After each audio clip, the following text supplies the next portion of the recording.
महाभारत के युद्ध में असंख्य योद्धा वीर गति को प्राप्त हुए, परंतु युद्ध समाप्त होने के बाद वे सभी एक रात के लिए पुनर्जीवित हुए थे। यह घटना विष्णु धर्मोत्तर पुराण में वर्णित है। महाभारत युद्ध के 18 दिन पूरे हो चुके थे। कुरुक्षेत्र में चारों ओर मृत योद्धाओं के शरीर बिखरे पड़े थे। युद्ध समाप्त होने के बाद जब युधिष्ठिर राजा बने, तब उन्होंने अपने पूर्वजों और मारे गए योद्धाओं के आत्मिक शांति के लिए एक विशेष पिंडदान करने का निर्णय लिया। इस कार्य के लिए उन्होंने पवित्र गंगा तट पर जाकर विधि पूर्वक यज्ञ और तर्पण करना आरंभ किया। इसी समय ऋषियों और ब्राह्मणों ने उन्हें बताया कि युद्ध में मारे गए सभी योद्धा स्वर्ग या पितृलोक चले गए हैं, लेकिन वे अपने कुटुंबजनों से अंतिम बार मिलने की इच्छा रखते हैं। युधिष्ठिर और उनके भाइयों ने इस बात को सुनकर भगवान कृष्ण से मार्गदर्शन मांगा। श्री कृष्ण ने कहा कि यह संभव है और उन्होंने गंगा देवी से प्रार्थना की। गंगा माता की कृपा और श्री कृष्ण की दिव्य शक्ति से युद्ध में मारे गए सभी योद्धाओं को एक रात के लिए पुनर्जीवित किया गया। जब रात हुई तो अचानक कुरुक्षेत्र जीवंत हो उठा। भीष्म पितामह, द्रोणाचार्य, कर्ण, दुर्योधन, जयद्रथ, अभिमन्यु, शल्य, शकुनी और अन्य हजारों योद्धा अपने पुराने स्वरूप में आ गए। उनके शरीर पुनः दिव्य तेज से युक्त हो गए, मानो युद्ध से पहले जैसे थे।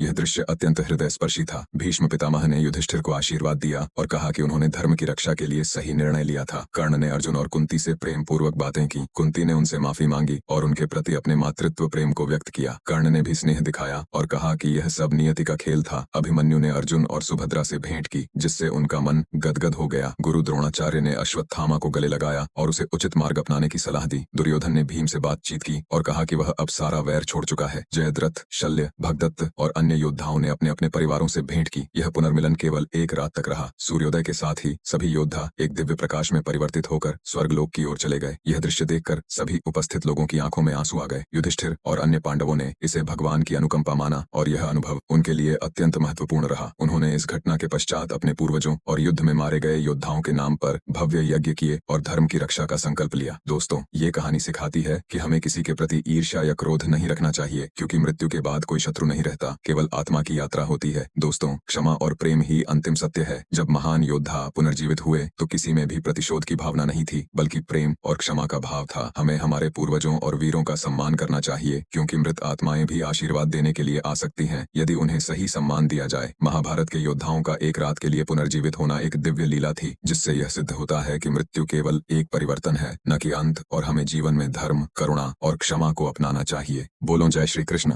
दोस्तों, वीडियो अच्छी लगी तो लाइक और कमेंट करके चैनल को जरूर सब्सक्राइब कर देना। आपका बहुत बहुत धन्यवाद।